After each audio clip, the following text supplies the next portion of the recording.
এর আগেও আমি অনেকবার ফালুদা খেয়েছি, তবে এখানের ফালুদাটা খুবই অসাধারণ ছিল, খুবই ভালো লাগলো। তারা দুইজন ব্ল্যাক কফি অর্ডার করেছে, কিন্তু তারা কেউই জানতো না যে ব্ল্যাক কফি খুবই তিতা হয়। অনেক বেশি রাত হয়ে যাওয়ার কারণে আমরা কোনো গাড়ি পাচ্ছিলাম না। শেষ পর্যন্ত একটা পিক আপকে থামিয়ে সেই পিক আপ দিয়ে আমাদেরকে বাড়ি ফিরতে হয়েছে। গত মাস খানেক আগে একটা অনাকাঙ্ক্ষিত দুর্ঘটনায় তার হাতের মধ্যে প্রচন্ড আঘাত পেয়েছে।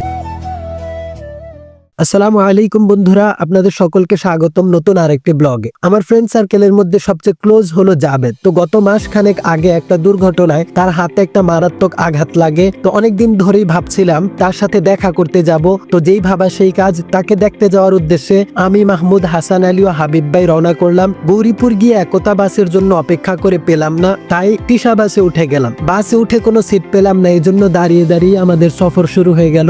গাড়ি থেকে নেমে আমরা এক কাপ চা খেয়ে নিলাম এবং নিজেদেরকে একটু হালকা করে নিলাম। কিছুক্ষণ পর জাবেদ আসলো, তার সাথে সাক্ষাৎ করলাম এবং তার সাথে কুশল বিনিময় করলাম এবং তাকে নিয়ে আমরা চান্দিনার হোটেল আল বুখারিতে খ্যাপচা খেতে চলে গেলাম। হোটেল আল বুখারির পরিবেশটা খুবই সাজানো গোছানো ছিল। খ্যাপচাও মোটামুটি এভারেজ বলা চলে ভালোই, তবে সেখানের পরিবেশটা খুবই গরম ছিল। এসি ও ফ্যান চলা সত্ত্বেও খুবই গরম লাগছিল। তো আমরা চিন্তা করলাম এখান থেকে গিয়ে একটা ঠান্ডা কোনো জায়গায় বসা দরকার। এরপর আমরা চলে গেলাম রাধুনী রেস্টুরেন্টে। রাধুনী রেস্টুরেন্টে যাওয়ার উদ্দেশ্য ছিল মূলত কিছুক্ষণ আড্ডা দেয়া। তো আমরা কেউই কি খাবো এই ব্যাপারে কোনো ডিসকাস করিনি, তাই সবাই উল্টাপাল্টা অর্ডার করছিল। আমি আর মাহমুদ একটা লাচ্ছি ও ফালুদা অর্ডার করলাম, জাবেদ একটা ঠান্ডা নিল এবং হাবিব ভাই ও হাসান আলী ভাই তারা দুইজনে দুইটা ব্ল্যাক কফি অর্ডার করলো। কিন্তু তারা কেউই জানতো না যে ব্ল্যাক কফি অত্যন্ত তিতা হয়। যাই হোক, সেদিন প্রচুর পরিমাণে আড্ডা হলো। রেস্টুরেন্টে ঘন্টাখানেক আড্ডা মেরে তারপর জাবেদদের বাড়িতে গেলাম। সেখানে গিয়েও আড্ডা মারলাম রাত 11টা পর্যন্ত। বন্ধুরা একসাথে হলে যেন কথা শেষই হতে যায় না। পরে গভীর রাত্র হয়ে যাওয়ার কারণে